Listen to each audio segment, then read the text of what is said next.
300 Jewish children vanished from Nazi-occupied Brussels between 1942 and 1944. They weren't deported. They weren't found in concentration camps. They simply evaporated. And the most unlikely place on earth became the perfect hiding spot, a Catholic convent in the heart of occupied Brussels, where a 55-year-old nun transformed stone walls and prayers into an invisible sanctuary. But here's the detail that will make your blood run cold. These children weren't hidden in secret cellars or smuggled across borders. They walked the convent gardens. They attended daily mass. They sang in the chapel. And SS officers visited that building regularly for inspections, for charitable donations, sometimes just to speak with the respected Mother Superior. The Nazis, with all their surveillance machinery and terror, walked past these children dozens of times. They heard their voices, they saw their faces in candlelight, and they never knew. How is it possible to hide 300 lives in a building that German officers inspected regularly? The answer lies in the convent of St. Catherine. And the woman at the center of this impossible operation was someone the Nazis never suspected. A faithful nun whose entire life had been devoted to truth, now forced to become a master of deception. It was the year 1942. Belgium had fallen. The Nazi swastika hung over Brussels, and the occupation forces had turned the country into a hunting ground. Jews were registered, marked, torn from their homes and shipped eastward in cattle cars. Children were separated from their parents at assembly points like the Dawson barracks in Mechelen, where entire families awaited deportation to Auschwitz. The terror was methodical. The Nazi machine was efficient. And in the middle of this systematic destruction was the convent of St. Catherine. It stood on a quiet street in central Brussels, a 4-story stone building built in the 18th century. It housed a community of Benedictine nuns who ran a respected girls' school, operated a small orphanage, and were known throughout the neighborhood for their charitable work. The building was familiar, respectable, and completely ordinary. That ordinariness would become its greatest protection. The convent was led by Sister Stefanie Gottschalk, a 55-year-old woman who had devoted 30 years of her life to the Benedictine order. She was stern but kind, known for running a disciplined institution where girls learned proper Catholic education and orphans received care. She had white hair, sharp eyes behind wire-rimmed glasses, and a reputation for absolute integrity. She was exactly the kind of person the Nazis respected: devout, authoritative, and seemingly apolitical. But Sister Stefanie carried something the Germans never suspected. Her own family history included relatives who had converted from Judaism 2 generations earlier. She understood what it meant to hide your identity to survive. When the deportations began in 1942, Sister Stefanie didn't see strangers being hunted. She saw families facing the same choice her own ancestors confronted: disappear or die. It all started with one knock on the convent door. August 1942. A desperate Jewish mother appeared in the evening shadows, clutching her 6-year-old daughter's hand. Her eyes were hollow with terror. Deportation orders had been issued. Her husband had already been arrested. She had one night to hide her child or lose her forever. Sister Stefanie stood in that doorway facing an impossible choice. Taking in a Jewish child meant transforming the entire convent into a conspiracy. It meant lying to German officers. It meant teaching children to deny their identity. It meant risking the lives of every nun and student in the building. It violated everything she'd been taught about honesty and truth. She looked at the 6-year-old girl trembling in the darkness and made a decision that would change 300 lives. Yes, bring her inside. But here's what makes this story different from any other rescue operation you've ever heard. It wasn't a hidden basement operation. It wasn't a smuggling network. It was theater. Sister Stefanie transformed the convent of St. Catherine into stage where Jewish children performed the role of Catholic orphans so convincingly that Nazi officers became unwitting audience members in a play designed to save the very lives they'd come to destroy. The system worked like this. Word spread through underground resistance networks. A Jewish family in Brussels, desperate and hunted, would hear a whisper from a sympathetic contact. Go to the convent of St. Catherine. Ask for Sister Stefanie. She will help. No addresses written down, no guarantees, just faith in a stranger wearing a nun's habit. And so they came. In the dead of night, parents arrived at the convent's back entrance, clutching their children, carrying nothing but desperation. And Sister Stefanie's answer was always the same. Come in. Your child will be safe here. The convent had no central resistance command, no sophisticated intelligence operation. What it had was something far more dangerous to the Nazi system. One woman with absolute moral certainty, a small circle of nuns who trusted her completely, and 300 children who learned that survival sometimes means forgetting your own name. By spring 1943, the convent of St. Catherine housed 300 Jewish children disguised as Catholic orphans and students. They attended Mass, they recited catechism, they sang Latin hymns, and when German officers visited for inspections, they saw exactly what they expected to see: a well-run Catholic institution caring for Belgium's displaced youth. The question you must be asking yourself now is, how did she pull it off? How did one nun deceive the entire German occupation apparatus without being discovered? The answer will surprise you, because it involves something the Nazis never understood: the power of appearing exactly as expected, and the courage required to lie in service of a higher truth. And by the end of this story, you'll know exactly how Sister Stefanie Gottschalk turned faith into espionage, silence into a weapon, and a Catholic convent into the most dangerous place in Brussels for the Third Reich, because it was the one place they never thought to look. The knock came at 9:47 in the evening on August 16th, 1942. Sister Stefanie Gottschalk heard it from her office on the second floor of the convent of St. Catherine. 3 soft taps, then silence, then 3 more. It was the sound of someone who didn't want to be heard by anyone except the person on the other side of the door. Sister Stefanie closed the account book she'd been reviewing and walked downstairs. The convent was quiet at this hour. Evening prayers had ended. The girls in the boarding school were in their dormitories. The other nuns had retired to their rooms. Sister Stefanie moved through the empty corridors alone, her footsteps echoing on the stone floors.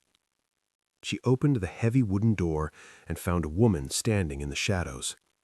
The woman was perhaps 30 years old, thin, with dark circles under her eyes. She held the hand of a small girl, maybe 6 years old, who stood close to her mother's side. "Please," the woman said in French. Her voice was barely a whisper. "They told me you might help." Sister Stefanie looked at the woman, then at the child. She understood immediately. The yellow star sewn on both their coats told her everything she needed to know. Jewish, hunted, running out of time. "Come inside quickly," Sister Stefanie said, pulling them through the doorway. The hallway was dark except for a single lamp burning near the stairs. The woman began speaking in a rush. "My husband was arrested 3 days ago. They took him from our apartment. The deportation orders came this morning. We're supposed to report to the assembly point tomorrow, but I heard about you. Someone said you run an orphanage, that you take in children who have nowhere to go. Please, I'm begging you, take my daughter, hide her. I don't care what happens to me, but she has to survive." Sister Stefanie knelt down so she was eye level with the little girl. "What's your name?" she asked gently. "Sarah," the girl said quietly. Sister Stefanie looked up at the mother. "If I take her, she can't be Sarah anymore. She'll need a new name, a Catholic name. She'll need to learn Catholic prayers. She'll need to attend Mass and act like all the other girls here. Can she do that? The mother nodded, tears streaming down her face. She's smart. She'll learn. She'll do whatever you tell her. Sister Stefanie stood slowly. She understood the weight of what this woman was asking. Taking in one Jewish child meant committing a crime punishable by death under German occupation law. It meant lying to authorities. It meant putting every person in this building at risk. It meant transforming this convent into something it had never been before, a place of deception. But Sister Stefanie also understood something else. She had devoted her life to serving God and protecting the innocent. If she turned this child away now, she would be choosing safety over conscience. She would be choosing her own life over the life of a 6-year-old girl whose only crime was being born into the wrong family at the wrong time in history. "How long do you have?" Sister Stefanie asked. "I need to leave tonight. If I'm not home, maybe they'll think she escaped. Maybe they won't search for her." Sister Stefanie made her decision. "Leave her with me. From this moment, her name is Marie Dubois. She's an orphan from Antwerp whose parents died in the bombing. I have the paperwork to make that official. She'll be safe here." The mother dropped to her knees and kissed Sister Stefanie's hands. Thank you. I'll come back for her after the war, I promise." Sister Stefanie helped her stand. "If you can come back, we'll be here. But right now, you need to say goodbye and leave quickly. The curfew patrols start in 30 minutes. The mother hugged her daughter one final time, whispering something in her ear that Sister Stefanie couldn't hear. Then she turned and walked back out into the night, disappearing into the darkness of occupied Brussels. Sister Stefanie locked the door and looked down at the little girl standing alone in the hallway. Sarah. No, not Sarah anymore. Marie. The first of what would become 300. "Come with me, Marie," Sister Stefanie said, taking her hand. "Let me show you your new home." As they walked up the stairs together, Sister Stefanie helped her stand. "If you can come back, we'll be here. But right now, you need to say goodbye and leave quickly. The curfew patrols start in 30 minutes. The mother hugged her daughter one final time, whispering something in her ear that Sister Stefanie couldn't hear. Then she turned and walked back out into the night, disappearing into the darkness of occupied Brussels.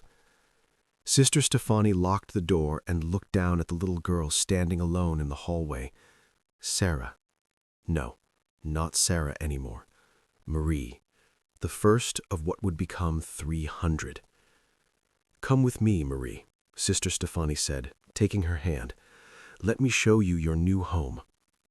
As they walked up the stairs together, Sister Stefanie understood that everything had just changed.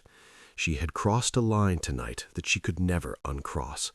The convent of St. Catherine was no longer just a school and orphanage. It was now a conspiracy.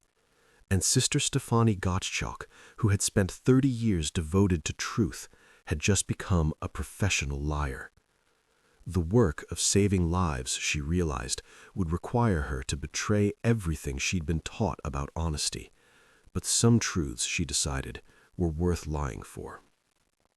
Chapter 2. The Architecture of Deception. The morning after Marie arrived, Sister Stefanie called a meeting with 3 nuns she trusted completely. Sister Agnes, who managed the school records, Sister Therese, who taught the youngest children, and Sister Marguerite, who oversaw the orphanage. These 3 women had served at the convent for over 15 years. Sister Stefanie knew they would understand what needed to be done. They gathered in Sister Stefanie's office with the door locked. She told them everything. About the knock on the door, about the Jewish mother who had disappeared into the night, about the child now sleeping upstairs under a false name. "More will come," Sister Stefanie said quietly. "Once word spreads that we took in one child, others will follow. We need to be ready. We need a system." Sister Agnes spoke first. The baptismal records, that's where we start. Every Catholic child in Belgium has a baptism certificate. If the Germans inspect our files, they'll look for those documents first. Sister Stefanie nodded. Can you create false records that will pass inspection? Yes, Sister Agnes said. The convent has blank baptism forms. We use them when we baptize children from the orphanage. I can backdate them. Different parishes, different priests, all legitimate looking. Do it, Sister Stefanie said. From now on, every Jewish child who comes here gets a new name and a complete Catholic identity on paper. Sister Therese raised the harder question. The children will need to know more than just a new name. They'll need to act Catholic, pray Catholic, think Catholic. If a German officer asks a child to recite the Our Father and the child doesn't know it, we're all dead. Sister Stefanie had thought about this through the long sleepless night. We teach them. Every child who arrives here learns the basic prayers immediately. The Our Father, the Hail Mary, the Apostles' Creed. They learn how to make the sign of the cross, how to kneel during Mass, how to receive communion, everything. Some of these children have been raised in strict Jewish homes. Their parents taught them never to pray to Jesus, never to enter a church, never to pretend to be anything but Jewish. We're asking them to betray everything their families believed in. I know, Sister Stefanie said. Her voice was heavy. But their families sent them here to survive, and survival requires adaptation. We'll explain it to them gently. We'll tell them this is temporary, that their real names and their real faith are just sleeping for a while. When the war ends, they can wake them up again. Over the next week, the 4 nuns built what they called the architecture of deception. Sister Agnes created a system for generating false documents. Each Jewish child would receive a new Christian name, a fabricated birth date, and a fictional family history.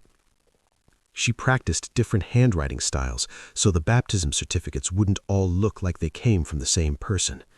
Sister Therese developed a teaching program.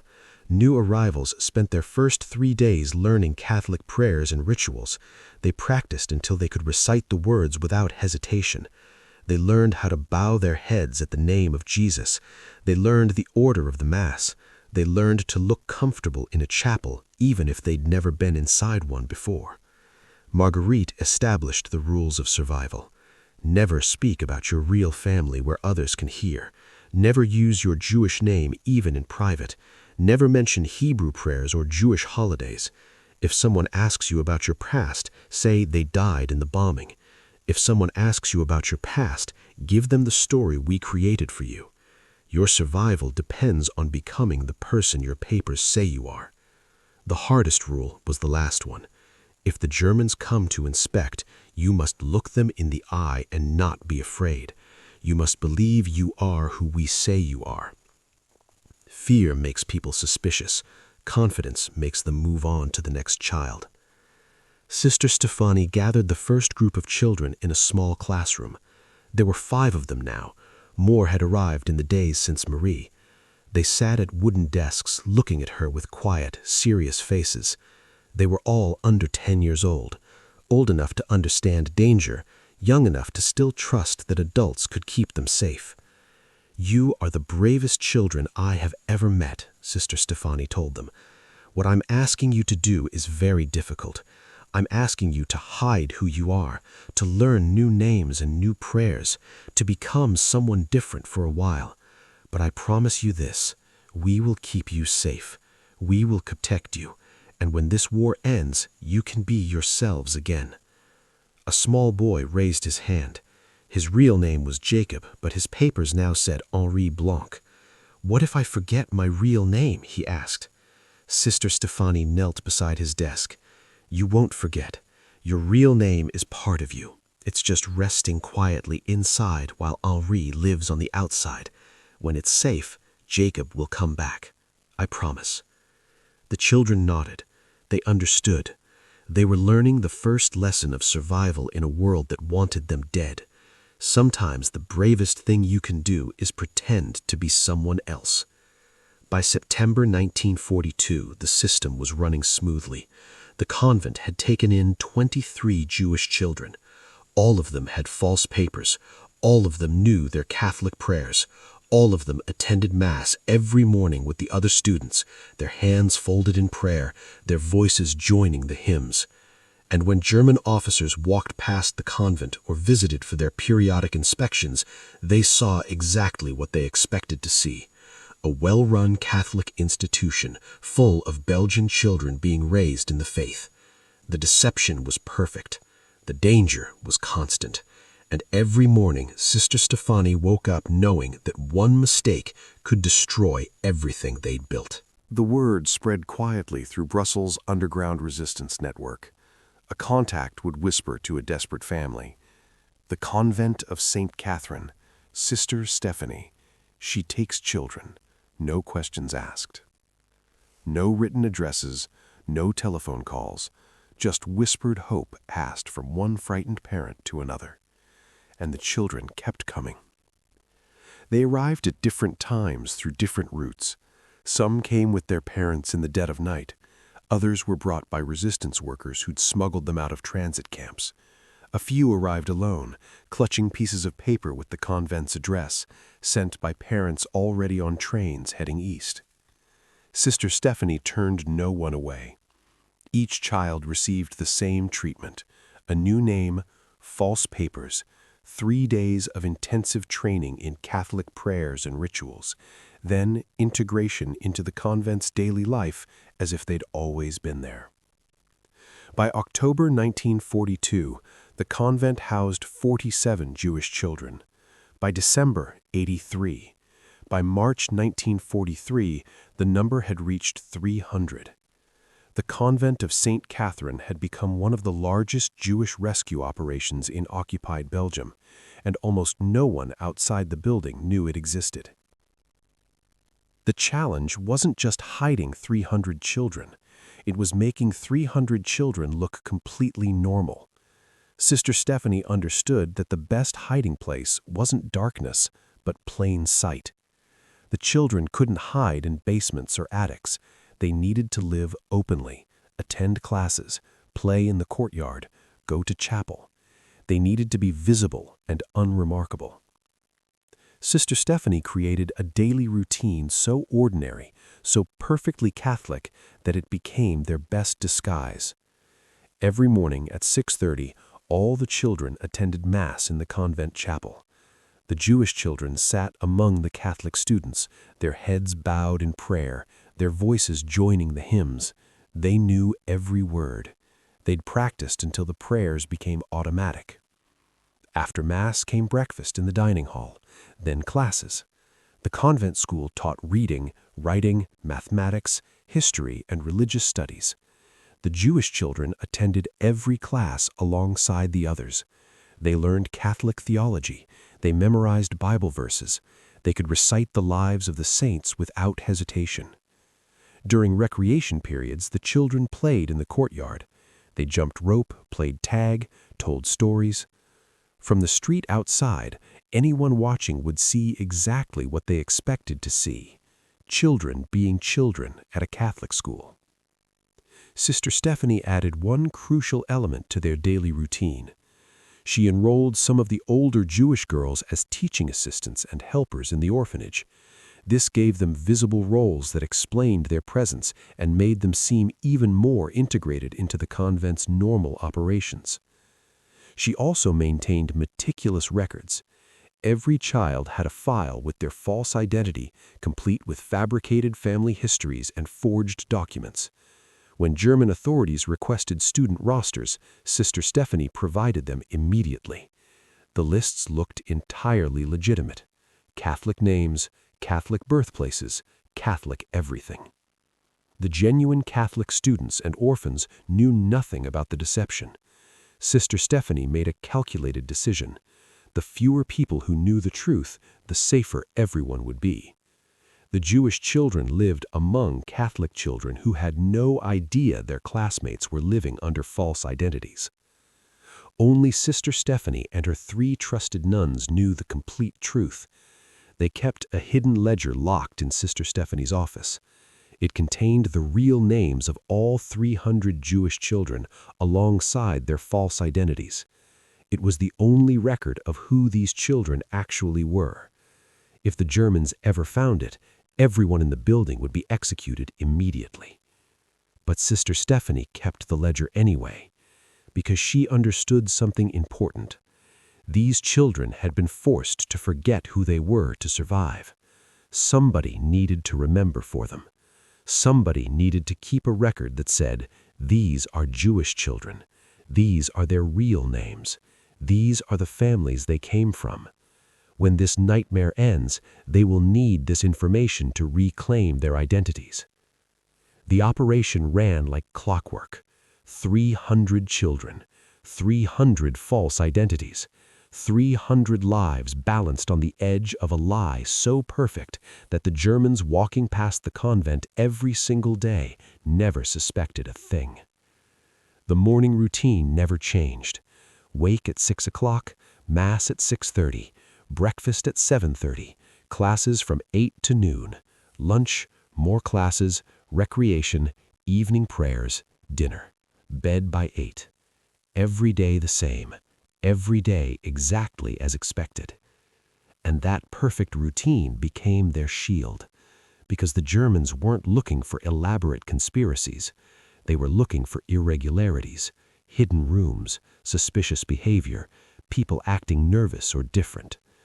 What they found at the convent of St. Catherine was the opposite.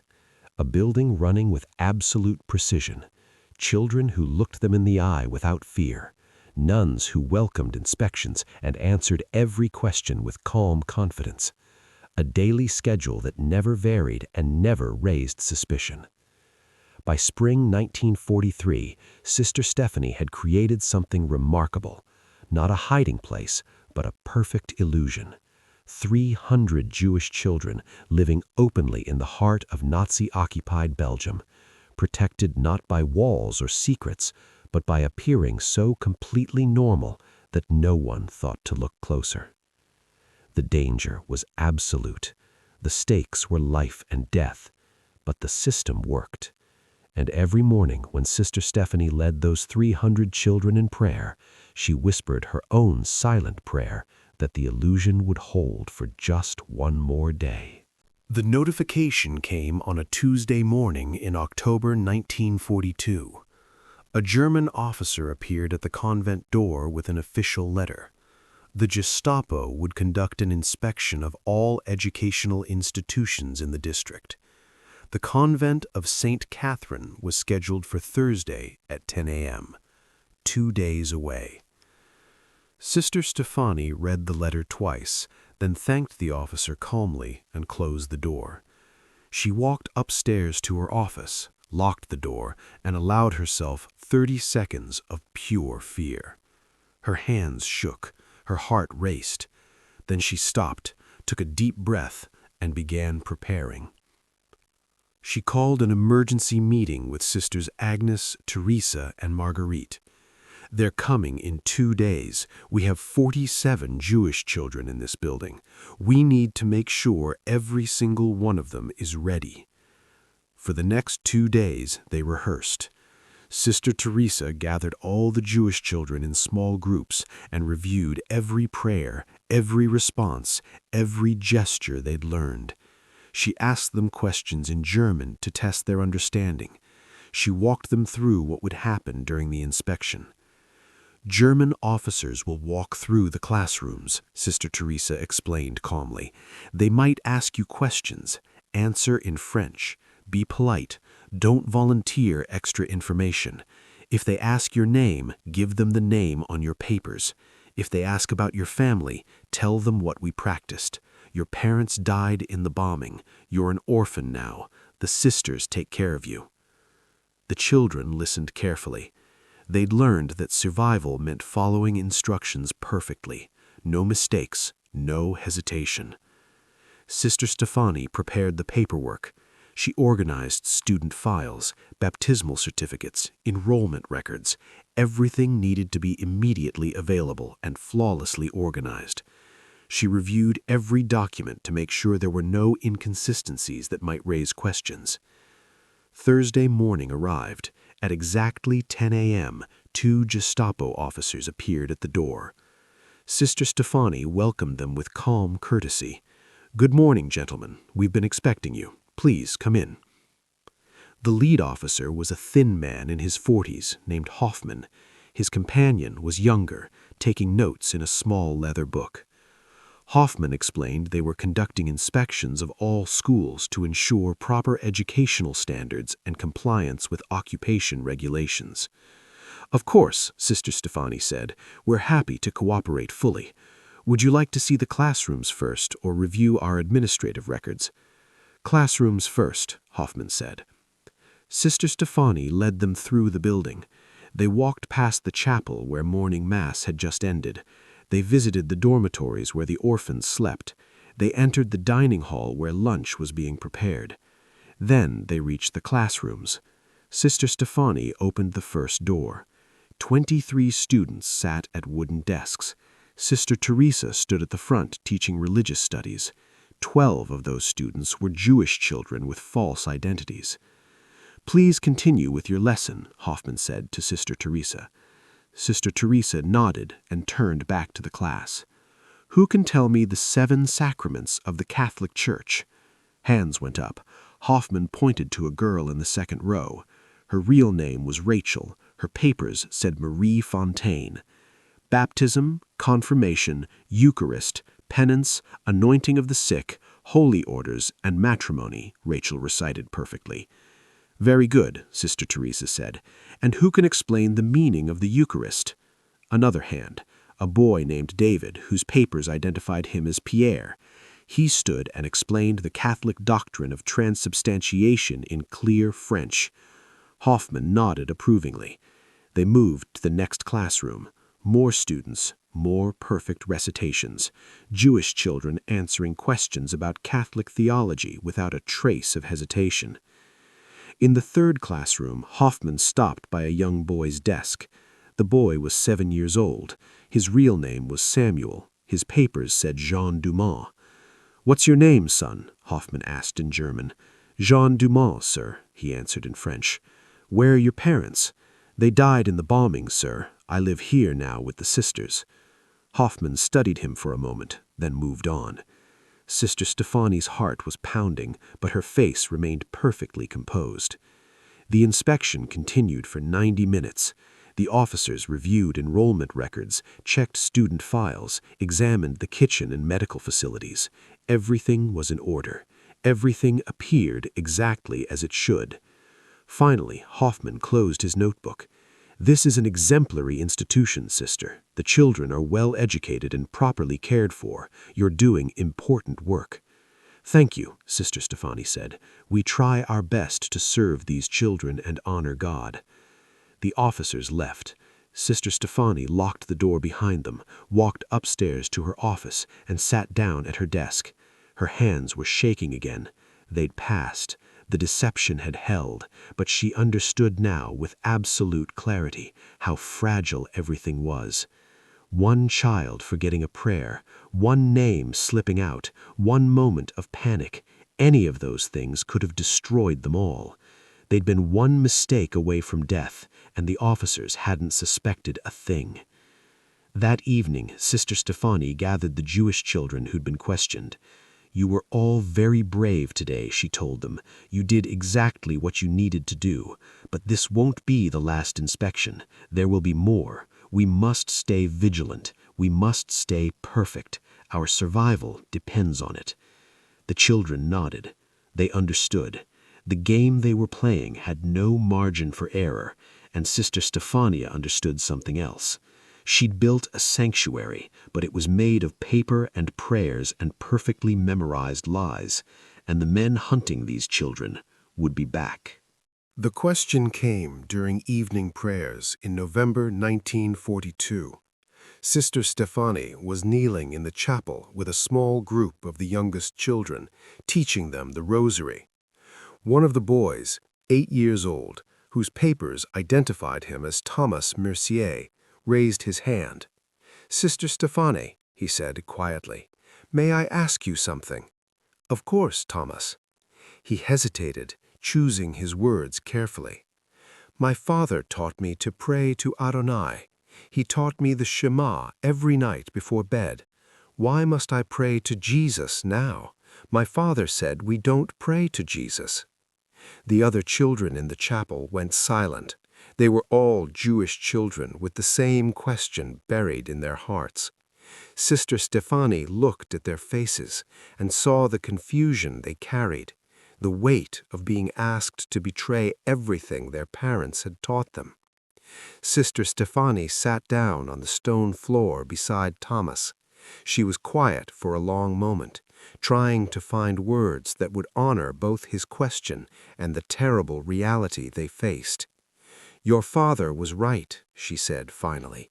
"Your family prays to Adonai. That is your faith. That is who you are. And nothing I ask you to do here changes that." "Then why must I pray like this?" Thomas asked. His voice wasn't angry, just searching for understanding. "Because right now, praying like a Catholic child is what keeps you alive," Sister Stefanie said. "The men who are hunting you don't care about your heart. They only care about what they can see and hear. If they see you pray to Jesus, they think you're Catholic. If they think you're Catholic, they leave you alone.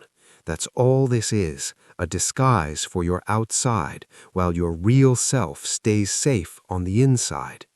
"But it feels wrong," Thomas said, "like I'm lying to God." Sister Stefanie nodded slowly. "It is a lie. I won't pretend it isn't. I'm asking you to lie. I'm asking you to say prayers you don't believe and pretend to be something you're not. That's the burden I've placed on you, and I'm sorry for it." She looked around at all the children listening. "I wish I could tell you that this is easy or simple or that God won't mind, but the truth is harder than that. What I'm asking you to do goes against everything you were taught. Your parents loved you enough to send you here. They sent you to me knowing what I would ask of you. They chose your life over your religious practice. That's how much they love you. They want you to survive, even if survival means pretending for a while." She reached out and took Thomas's hand. "Your mother said something before she left you here. She said, 'Be whatever you need to be to come back to us.' I didn't understand what she meant then. I think I do now." "Your mother was very wise," Sister Stefanie said. That night, after the children were in bed, Sister Stefanie kneeled alone in the chapel. She had devoted 30 years of her life to this faith, to these prayers, to this building, and now she was using it all as a tool for deception. She was teaching Jewish children to kneel before a cross and recite words that meant nothing to them. She was forcing them to deny their identity to survive. She prayed for forgiveness, though she wasn't sure what she was asking for forgiveness for. For lying? For saving lives? For asking children to carry a burden that no child should have to carry? Sister Agnes found her there an hour later. "You're troubled," she said. "I'm teaching children to deny who they are. I'm making them pray to a God their families don't worship. What kind of salvation is that?" Sister Agnes sat beside her. "The kind that keeps them breathing, the kind that gives them a chance to grow up and make their own choices about faith and identity. You're not stealing their souls, Sister Stefanie. You're protecting their lives." "But at what cost?" Sister Stefanie asked. "These children will carry this for the rest of their lives, the memory of having to hide who they were, of being forced to pretend. That's a wound that won't heal." "Perhaps," Sister Agnes said, "but it's a wound they'll be alive to carry, and maybe when this nightmare ends, they'll understand why you asked it of them." Sister Stefanie wasn't sure she believed that, but she knew one thing with certainty. She would keep asking it of them, because the alternative was watching them loaded onto trains heading east, and that's a burden she couldn't bear. The next morning, Thomas came to Mass as always. He knelt when the others knelt. He made the sign of the cross. He recited Our Father in Latin. and Sister Stefanie saw in his eyes that he understood now. This wasn't about faith, it was about survival, and survival sometimes required you to become someone else for a while. But the weight of it stayed with her. Every prayer she taught them, every Catholic ritual they learned, every time they had to say a name that wasn't their own, it was all necessary, it was all keeping them alive, and it was all slowly breaking something in Sister Stefanie's heart that she wasn't sure could ever be repaired. She had become a deceiver, not for personal gain, not for power, but to save lives, and she would carry that weight for the rest of her days. By early 1943, Sister Stefanie had learned the most important rule of hiding in plain sight. Suspicion comes from the unexpected. The convent needed to be exactly what the German authorities expected it to be, not less visible, but more predictable. She began inviting German officers to school events. When the convent held its annual Christmas pageant in December 1922, she sent formal invitations to the local German command. 3 officers attended, sitting in the front row as children performed the nativity story. 27 of those children were Jewish. The German officers applauded enthusiastically. In February 1943, a German charity organization approached Sister Stefanie about making a donation to support the orphanage. Many convents and churches had refused such donations on principle, not wanting to appear to cooperate with the occupation. Sister Stefanie accepted immediately and publicly. "Thank you for your generosity," she told the German officer who delivered the donation. "These funds will help us care for the many children who have lost their parents in these difficult times." The officer was pleased. Here was a Catholic institution that understood practical cooperation. Sister Stefanie made sure the donation was recorded properly and reported to the appropriate authorities. She wanted the Germans to see the convent of St. Catherine as a model institution, cooperative, grateful, completely unthreatening. She maintained cordial relations with German officials. When Commandant Fischer stopped by for an inspection, she offered him coffee and engaged in polite conversation about the challenges of running a school during wartime. She never argued with German policies, never showed defiance. She was respectful, accommodating, and perfectly ordinary. This was psychological warfare of the subtlest kind. People get suspicious when you avoid them. They trust you when you welcome them. Sister Stefanie transformed the convent into exactly what the Germans wanted to see: a Catholic institution doing charitable work, grateful for German support, teaching proper values to Belgian children. The German authorities came to see the convent as an example of how Belgian institutions should behave under occupation. They pointed to it with approval. This made it almost invisible. When you're praised by the authorities, they don't look closely at what you're actually doing. Sister Stefanie understood something the resistance fighters who died in armed combat often didn't. The best way to beat surveillance isn't to hide from it, it's to become so boring that surveillance moves on to more interesting targets. She created mundane normalcy. Every week, she filed the required reports with German education authorities: student enrollment numbers, curriculum details, health records, all completely accurate except for one detail. The identities of 300 students were false, but the paperwork itself was perfect.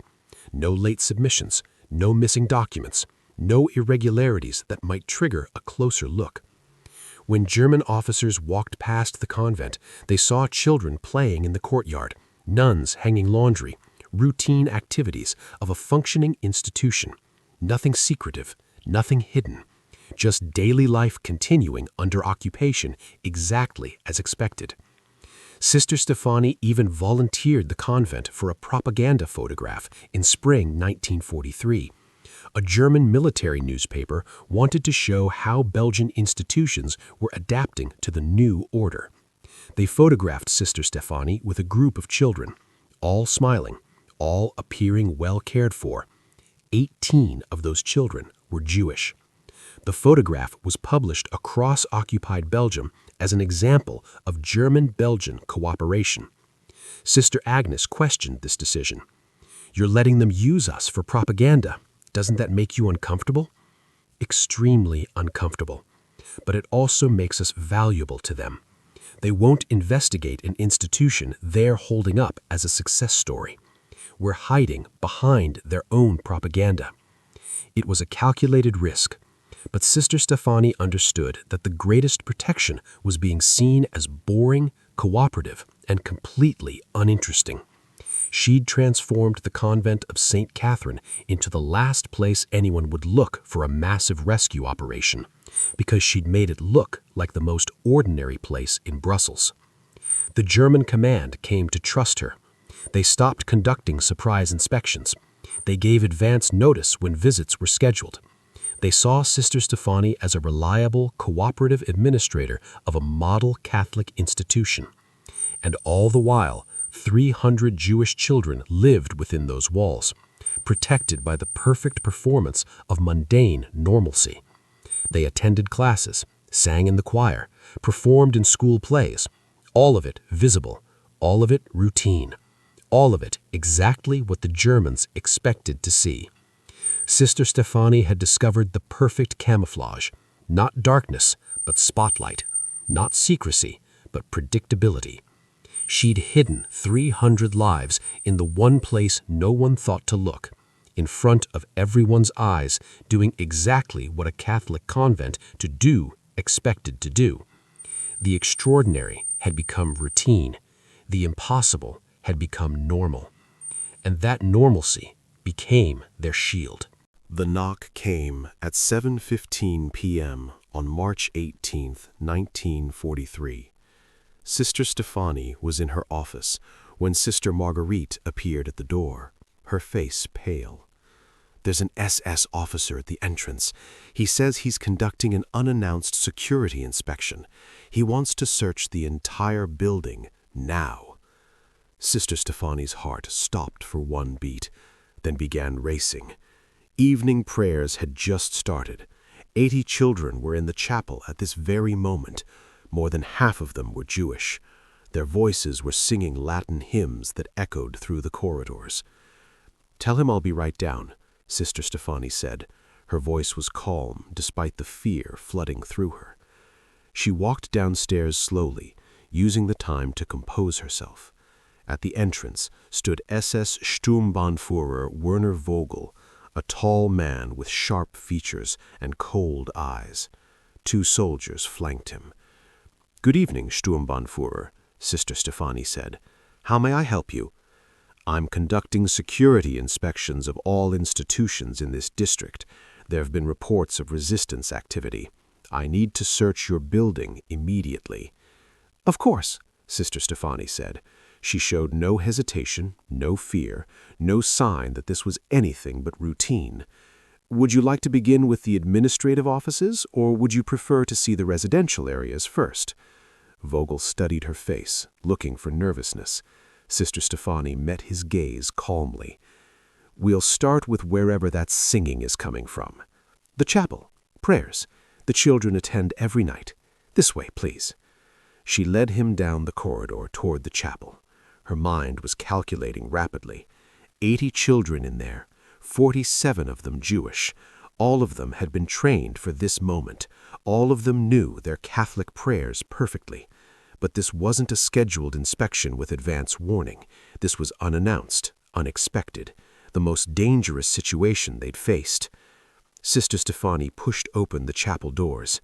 The space was lit by dozens of candles. The children sat in wooden pews, their faces visible in the flickering light. Sister Theresa stood at the front, leading them in the Magnificat. 80 young voices sang in Latin, the words echoing off the stone walls. Vogel walked into the chapel slowly. His boots made heavy sounds on the stone floor. The children continued singing, not turning to look at him. They'd been taught not to show fear or curiosity when German officers appeared. Just continue doing what you're doing. Be normal. Be boring. Sister Stefanie stood beside Vogel, her hands folded calmly. Inside, her heart was pounding. 47 Jewish children were singing Christian prayers 3 meters from an SS officer who had the power to kill them all with a single order. The hymn ended. Sister Theresa began leading the children in the Lord's Prayer. Pater noster, qui es in celis. 80 voices joined her. Sanctificetur nomen tuum. Adveniat regnum tuum. Vogel listened for a moment, then turned to Sister Stefanie. How many children attend this convent? 312, students in the school and children in the orphanage. That's a large number for this sized building. We manage efficiently. The children share dormitory space. We have strict schedules and good organization.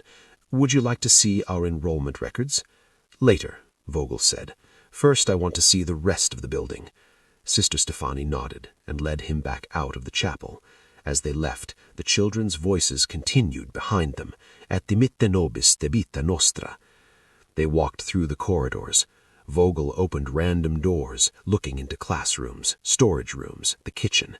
Sister Stefanie followed him calmly, answering his questions, explaining the layout of the building. She showed him everything he asked to see. No locked doors, no restricted areas, complete transparency. They reached the dormitories. Rows of beds lined the walls. Some children were already asleep. Others were preparing for bed under the supervision of Sister Agnes. Vogel walked between the rows of beds, looking at the sleeping children. He stopped beside one bed where a girl was saying her evening prayers quietly. Her real name was Miriam. Her papers said Catherine LeBlanc. "What are you praying for, child?" Vogel asked in German. The girl looked up at him without fear. "I'm thanking God for the sisters who take care of us, and I'm praying for peace." Vogel studied her for a moment, then moved on. Sister Stefanie allowed herself one small breath of relief. The inspection continued for 90 minutes. Vogel examined the kitchen, the infirmary, the laundry room, the administrative offices. He reviewed student files, enrollment records, supply inventories. He questioned Sister Agnes about food rationing. He questioned Sister Marguerite about the orphanage's funding sources. Sister Stefanie answered every question with calm precision. She provided every document he requested. She showed him that the convent of St. Catherine is exactly what it appeared to be, a well-run Catholic institution caring for children who had lost their homes and families in the chaos of war. Finally, Vogel returned to the entrance. He faced Sister Stefanie with an expression that was difficult to read. "This is an exemplary institution, sister. Your children are well-behaved and properly educated. You're doing important work caring for Belgium's youth during these difficult times." "Thank you, Sturmbannführer," Sister Stefanie said. "We simply try to serve as best we can." Vogel paused at the door. "I was told to look for signs of resistance activity, hidden rooms, suspicious behavior, people who don't belong here. I found none of that. Just children singing Latin hymns and saying their prayers. If all Belgian institutions were as cooperative and well-organized as this convent, the occupation would be much simpler. We are grateful for your understanding," Sister Stefanie said. Vogel nodded and left. Sister Stefanie closed the door behind him, locked it, and stood in the empty hallway. Her legs felt weak, her hands were shaking. For 90 minutes she'd walked through the building with an SS officer who'd been sent to find exactly what she was hiding, and he'd found nothing because she'd hidden it perfectly in plain sight. That night, after the children were asleep, Sister Stefanie gathered her 3 trusted nuns in her office. That was closer than anything we've faced before, unannounced, evening prayers, children visible everywhere. "And it worked," Agnes said quietly. "Everything we've built, all the training, all the preparation, it worked exactly as it needed to." Sister Stefanie nodded slowly. "But it showed us something we can never forget. We're always one moment away from disaster. One child who forgets their training, one officer who looks closer than Vogel did, one piece of luck running out. We survived tonight, but tomorrow is another day." She looked at the hidden ledger locked in her dress drawer. 300 Jewish children, 300 lives depending on this deception continuing perfectly. The weight of it had felt never heavier. But the deception had held. Through the most dangerous test they'd faced, it had held. And that meant they could keep going. One more day, one more inspection, one more risk, until the war ended, or the whole structure collapsed. Sister Stefanie prayed it would be the former, but she prepared every day for the possibility of the latter. By summer 1943, the weight of what they were carrying had begun to crack the foundation. 2 years of constant fear, 2 years of perfect performance, 2 years of knowing that one mistake would mean death for everyone. It was taking its toll. Sister Marguerite came to Sister Stefanie's office in July with an admission that took courage to make. "I don't think we should take in any more children. We're at capacity. 300 is already beyond what's safe. Every new child increases the risk." Sister Stefanie set down the paperwork she'd been reviewing. "There are still children who need shelter." "I know," Sister Marguerite said. Her voice shook slightly. "But I'm afraid, Stefanie. Every night I lay awake thinking about Vogel's inspection. We were so close to disaster. What if the next officer is more thorough? What if the next inspection happens during the day when children are everywhere? What if—" She stopped herself. "I can't carry this fear anymore. It's consuming me." Sister Stefanie understood. She felt the same fear. The difference was that she'd learned to lock it away in a place where it couldn't paralyze her, but not everyone could do that. "How many nuns know the full truth?" asked Sister Stefanie. "Just the 4 of us," Sister Marguerite said. "The others suspect something, but they don't know the exact numbers." "Then we continue," Sister Stefanie said gently, "because if we stop now, the children who come to our door tomorrow will have nowhere else to go. Can you live with turning them away?" Sister Marguerite was quiet for a long time. Finally, she shook her head. "No, I can't live with that either." "Then we carry the fear together," Sister Stefanie said, "and we keep going." But Sister Marguerite wasn't the only one showing strain. In August, a more serious crisis emerged. A 15-year-old girl named Hannah, living under the identity of Anne Dubois, came to Sister Stefanie late one evening. "I need to send a letter to my parents," she said. "I know it's dangerous, but it's been over a year. I need them to know I'm alive. I need to know if they're still alive." Sister Stefanie's heart sank. "Hannah, you know that's impossible. Any letter could be intercepted. It could lead the Germans directly here." "I know the risks," Hannah said. Her voice was steady but determined. "But they're my parents. I can't just disappear without them knowing what happened to me. What if they think I'm dead? What if they're searching for me?"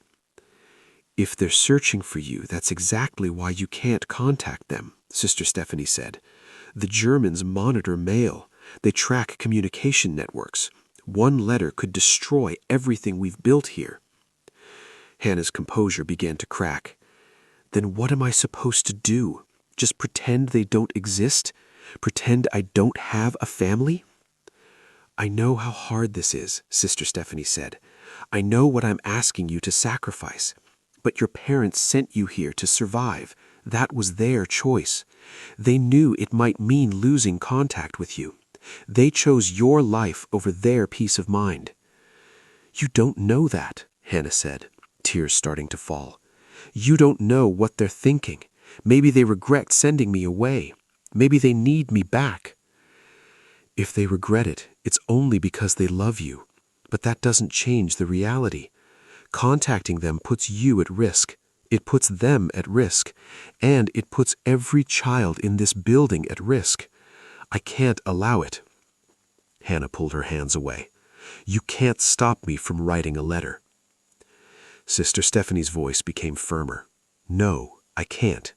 But I can tell you that if you send that letter and it leads the Germans here, you'll be responsible for what happens to the other 300 children living in this building.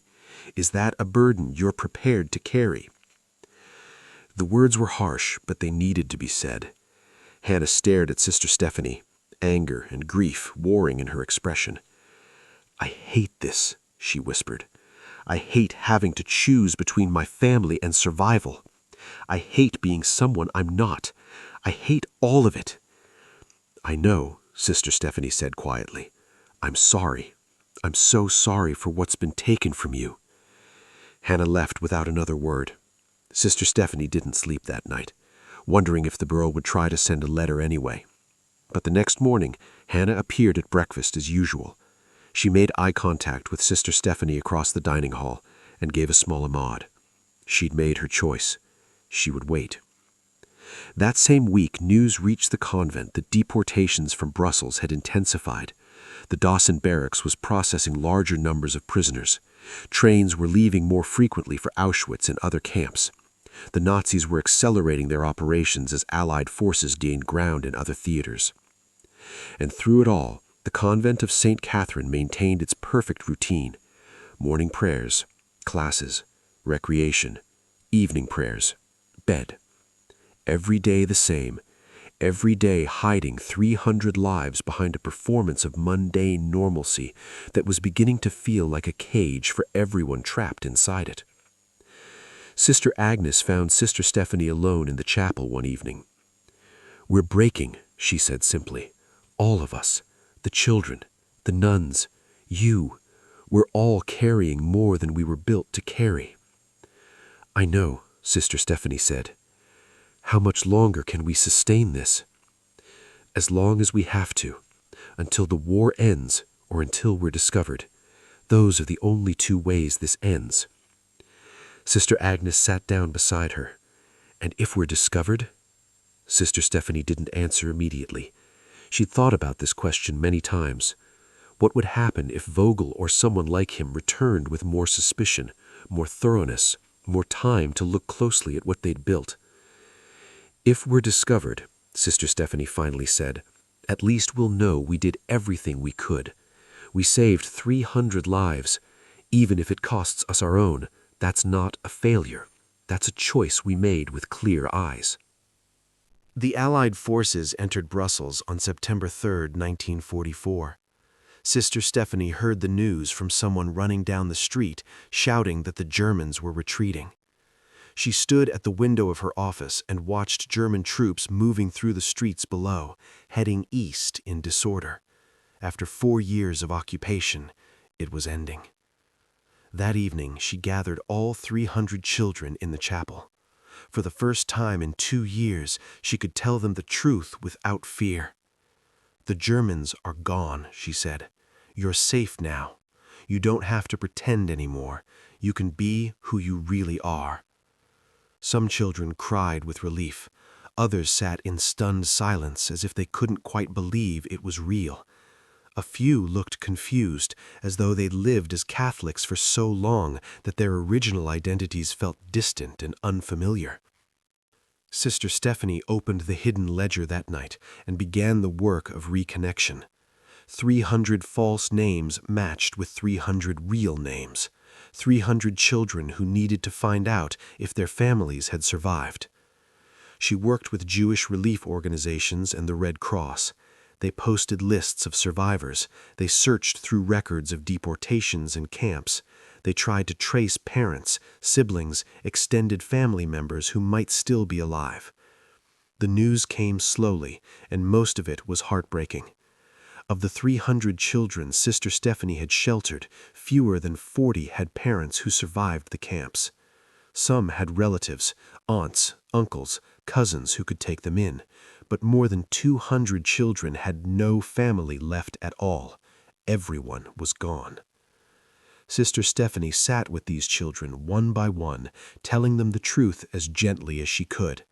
She watched their faces as they absorbed the news that the parents who had sent them here would never come back, that the families they'd been forced to forget were gone forever. Hannah, the teenage girl who'd wanted to write to her parents, learned that both her mother and father had died in Auschwitz in 1943. She was 16 years old and completely alone in the world. Sister Stefanie held her as she wept, knowing there was nothing she could say that would make this bearable.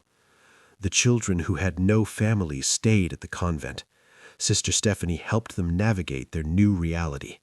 They could reclaim their Jewish names if they wanted. They could learn about their heritage. They could choose what to keep from their Catholic disguises and what to leave behind. Some chose to remain Catholic. The faith they'd practiced as a survival strategy had become real for them. Others returned to Judaism with determination, as if reclaiming their identity could somehow honor the families they'd lost. Most existed somewhere in between, carrying pieces of both identities because that's what survival had required them to become. Sister Stefanie never spoke publicly about what she'd done. When people asked about the convent during the war, she said simply that they'd cared for orphans, which was true. She didn't mention that 300 of those orphans were Jewish children living under false names. She destroyed the false baptism records after the war. She wanted no trace of the deception to remain. But she kept the hidden ledger with the real names, locked in her desk. She thought someday the survivors might want it. The years passed. Sister Stefanie continued her work at the convent, training new nuns, caring for children who needed homes. She carried the memories of those war years privately, speaking of them to no one. In 1982, Sister Stefanie was 95 years old. Her health was failing. She'd planned to die quietly, taking her secrets with her, but the survivors had other plans. Hannah, now 53 years old and a grandmother, came to visit her. With Hannah came dozens of others, the children Sister Stefanie had hidden, now adults with children and grandchildren of their own. "We need to tell your story," Hannah said. "Not for you, for us, for our children. They need to understand what survival cost. They need to understand what you did." Sister Stefanie resisted at first. "I only did what was needed to be done. There's no story worth telling." "That's exactly why the story needs to be told," a man named David said. He was Thomas, the boy who asked why he had to pray to Jesus. "Because you never thought you were special. You just did what was right when most people did nothing." They convinced her. Over the following months, historians came to interview her. The survivors shared their memories. The story of the convent of St. Catherine and the 300 Jewish children hidden in plain sight finally became public. Sister Stefanie was honored by Belgium and Israel. Yad Vashem recognized her as righteous among the nations. Newspapers called her a hero. The survivors called her the woman who saved their lives. But Sister Stefanie struggled with the recognition. She didn't feel like a hero. She felt like someone who did terrible things for necessary reasons. She'd forced children to deny their identities, made them pray to a God their families didn't worship, taught them to lie so perfectly that some of them couldn't remember how to stop lying even after the war ended. One evening, near the end of her life, Hannah found her alone in the chapel where the children had once sung Latin hymns while an SS officer listened. "Do you have regrets?" Hannah asked quietly. Sister Stefanie considered the question carefully. "I regret that the world was such that children had to hide who they were to survive. I regret that I had to teach them to forget their names. I regret that I couldn't save their parents too. I regret all of it, except one thing." "What's that?" "I don't regret saying yes," Sister Stefanie said. "When your mother came to that door in 1942, I could have said no. I could have chosen safety, but I said yes, and then I said yes 299 more times. That's the only part I don't regret." Sister Stefanie died in December 1983, surrounded by the survivors she'd saved 40 years earlier. Her funeral was attended by hundreds of people whose lives existed because of her choices. The final service was held in the same chapel where 300 Jewish children had once pretended to be Catholic to stay alive. But this time, the survivors recited Jewish prayers openly in Hebrew without fear. They said Kaddish to Sister Stefanie, honoring her in the tradition she'd asked their children to temporarily hide. Hannah stood at the front and spoke for all of them. She taught us to survive by forgetting who we were. She carried that burden so we didn't have to. She never asked for recognition because she was too busy carrying the weight of 300 lives. Today, we say her name so the world remembers. Sister Stefanie Gottschalk, the woman who turned faith into a weapon, silence into a shield, and a Catholic convent into the most dangerous place in Brussels for the Third Reich. The chapel where Jewish children had once sung Latin hymns to fool Nazi officers now held Jewish prayers spoken freely in honor of a Catholic nun who'd given them that freedom. Years later, a plaque was placed at the entrance of what had been the convent of St. Catherine. It read, "In this building, Sister Stefanie Gottschalk and her fellow nuns hid 300 Jewish children during the Nazi occupation of Belgium, 1942 to 1944. Through courage, intelligence, and faith, they saved lives at the risk of their own. May their memory be a blessing." But perhaps the truest memorial was the hundreds of descendants of those 300 children. They lived across the world, carrying Jewish names and traditions forward. They existed because one nun had stood at a door in 1942 and made a choice that would haunt and define the rest of her life. Sister Stefanie never called herself a hero. She called herself a woman who did what she could with the tools she had. But the 300 lives she saved and the generations that came after them knew the truth. Sometimes heroism isn't about glory. It's about carrying impossible weight for as long as necessary and living forever with the cost of what that weight required. That was her burden. That was her legacy. And that, finally, was her peace. This story is a fictional narrative inspired by documented rescue operations performed by religious institutions across Nazi-occupied Europe during World War II. While Sister Stefanie Gottschalk and the convent of St. Catherine are fictional, their actions represent the real courage of nuns and priests who hid Jewish children during the Holocaust. Historical records confirm that numerous Catholic and Protestant institutions in Belgium, France, and the Netherlands sheltered Jewish children, creating false baptismal records and teaching them Christian prayers to survive Nazi inspections. The details about documentation procedures, German inspection methods, and deportation routes through the Dawson barracks in Mechelen are historically accurate. The moral complexity explored, forcing children to deny their identity, and the spiritual cost of deception reflect actual testimonies from survivors and rescuers.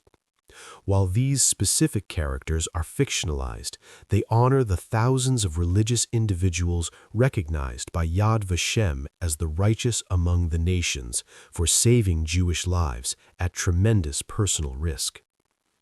If this story moved you, please subscribe to our channel for more untold stories of courage and moral complexity from history's darkest moments.